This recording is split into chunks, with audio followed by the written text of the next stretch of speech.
तरह का सहयोग रोकने का प्रस्ताव पास कर दिया है। ईरान की संसद ने सहयोग रोकने का विधेयक पास कर दिया। आईएईए के सुपरवाइजर्स को ईरान आने की परमिशन लेनी होगी। न्यूक्लियर साइट्स की सुरक्षा से जुड़ी गारंटी भी देनी होगी। यानी ईरान ने अब एक बात और कह दी है, अब वो इंटरनेशनल एटॉमिक एजेंसी के साथ कोई सहयोग नहीं करेगी। अगर कोई आएगा तो उन्हें परमिशन लेनी होगी और न्यूक्लियर साइट्स की सुरक्षा से जुड़ी हुई गारंटी भी देनी होगी। यानी अब तक जो भी चीजें हासिल कर, वैसे भी आईएईए का यह कहना था कि 2019 के बाद से फोर्डो की बात हो, नातांज की बात हो, वो उसके बारे में कोई उसके पास जानकारी नहीं है। मेजर जनरल अनुज माथुर, अगर ईरान फिर भी परमाणु हथियारों से जुड़ा हुआ प्रोग्राम जारी रखता है, इतनी सारी चीजों के हो जाने के बाद क्या क्या हो सकता है, रिपरकशंस क्या क्या आ सकते हैं? राजीव, देखिए, मैं आपको एक दो बातें बताना चाहता हूँ। पहले तो मैं थोड़ा सा त्रिपाठी साहब का मैं बहुत सम्मान करता हूँ, लेकिन मैं थोड़ा सा एक चीज उनसे डिफर करने की कोशिश करूंगा। देखिए, जब आप कह रहे हैं कि 200 फीट नीचे रखा हुआ है सामान, इसका मतलब ये नहीं है कि पूरी की पूरी जो चीज एवरीथिंग जो जो वहां पर फोर्दो में है वो 200 मीटर फीट नीचे ही है। उनके अलग अलग जगह होती हैं और अलग अलग जगह पर अलग अलग किस्म की चीजें रखी हुई तो होती हैं, स्टोर्स। दूसरी बात ये होती है कि जो सेंट्रीफ्यूजेस होते हैं और जो उनके इक्विपमेंट्स होते हैं वो बहुत ज्यादा सेंसिटिव होते हैं कंपन के खिलाफ।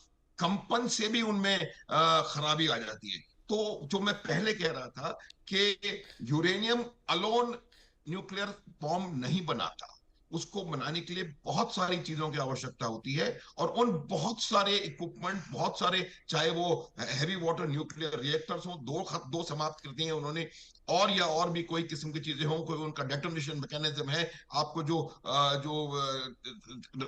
चलाने के लिए वो चाहिए न्यूट्रॉन का, बहुत चीजें होती हैं और उनमें से बहुत ज्यादा चीजों को नुकसान पहुंचा है। दूसरी बात मैं जो ये बताना चाहता हूं कि अगर इन्होंने शिफ्ट कर दिया है, तो कोई भी जगह इतनी सुरक्षित नहीं है जितनी फोर्दो थी। हर जगह उन्होंने 200 मीटर नीचे नहीं खोदा हुआ है। तो ये जहां भी गया है, जब भी पता लगेगा, तब मुझे लगता है कि इसके ऊपर नुकसान पहुंचाया जा सकता है। करेंगे या नहीं करेंगे, इट्स क्वेश्चन मार्क, वो मैं आपके प्रश्न के उत्तर में बताऊंगा। तीसरी बात जो मैं आपको बताना चाहता हूं कि आईएईए से इससे इनको क्या परेशानी है कि मेरे को ऐसा लगता है कि ईरान वाले इस बात को भी मानते हैं थोड़ा बहुत कि कुछ इंफॉर्मेशंस जो कि इजराइल और अमेरिका के पास हैं, वो शायद आईएईए ने भी लीक करी है। क्योंकि आईएईए अगर जा रहा है तमाम उनके न्यूक्लियर जगहों पर, तो उनको मालूम है कि कहां पर क्या है। तो उनको ये लगता है कि आईएईए वाले भी कॉम्प्रोमाइज हो सकते हैं और ये अमेरिका और इजराइल को किसी को ये हमारी इंफॉर्मेशन को दे सकते हैं। ये और एक बड़ी वजह है जिससे कि वो अपने ऐसे किसी भी ठिकाने पर आईएईए को आराम से नहीं जाने देंगे जहां पर कि उनका इंटेंशन ऑफ रीमेकिंग बॉम्ब का कुछ काम चल रहा होगा।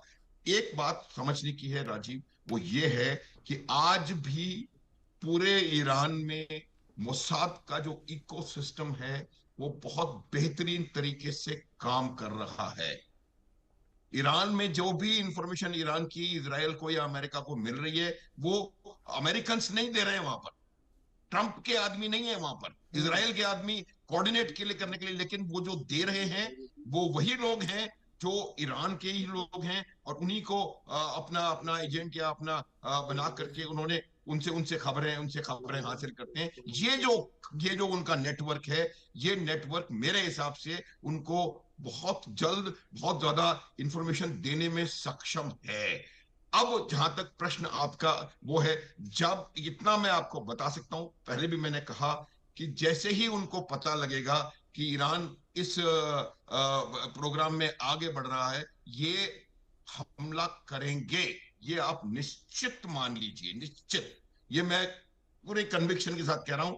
अमेरिका और नो अमेरिका, जैसे ही पता पड़ा इसराइल ने कि ईरान, क्योंकि इसराइल कैन नॉट अफोर्ड, आप देखिए जैसे ही यहां पर सीज फायर हुआ है, वहां पर गाजा में जो घिसी पिटी मरी भी उनकी हमस की ब्रिगेड है, उन्होंने इसराइल पे हमले करने शुरू कर दिए। तो ये जो चीज है ये कभी खत्म नहीं हो सकती। ये जो 12 दिन का लड़ाई है ये एक छोटा एक कंपोनेंट है राजीव, उस पूरे जो लंबी लड़ाई पिछले कई सालों से, कई दशकों से चल रही है। और अब एक चीज, एक बात मैं आपको रजीम चेंज के बारे में भी कहना चाहता हूं। रजीम चेंज जो होता है वो वहीं के लोग करते हैं। ट्रंप साहब आके रजीम चेंज नहीं करवा सकते।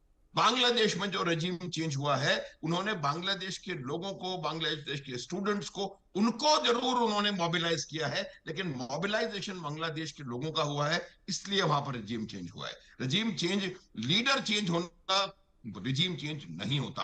आप खमैनी मार दीजिए, आप 5 मिलिट्री कमांडर मार दीजिए, आप 10 साइंटिस्ट मार दीजिए, उससे रजीम चेंज नहीं होता राजीव। रजीम चेंज का मतलब है आइडियोलॉजी की बदली होना। रजीम चेंज का मतलब है जो सोच है, इस्लामिक कट्टरता की जो सोच है, उस सोच के लोगों का ईरान की गद्दी से हटना, यानी कि शायद अगर शाह साहब का उसके अंदर आना। और देखिए ये जो चीजें होती हैं, जो उनके अपने इंटरेस्ट हैं, रिजीम चेंज के बावजूद भी कुछ चीजें नहीं बदलेंगी, ये भी हमको समझने की आवश्यकता है। और वो जो उनके जो फंडामेंटल नेशनल इंटरेस्ट रहेंगे वो वहीं के वहीं रहेंगे। तो रजीम चेंज करवाना मुझे नहीं लगता, ज्यादा से ज्यादा थोड़ा सा प्रो अमेरिकन टिल्ट आ सकता है, लेकिन वो जिस प्रकार से वहां पर उन्होंने एक मॉक, एक शैम अटैक के ऊपर उन्होंने पूरे ईरान में खुशियां मनाई हैं, आतिशबाजियां चलाई हैं, दिवालियां मनाई हैं, उससे पता पड़ना चाहिए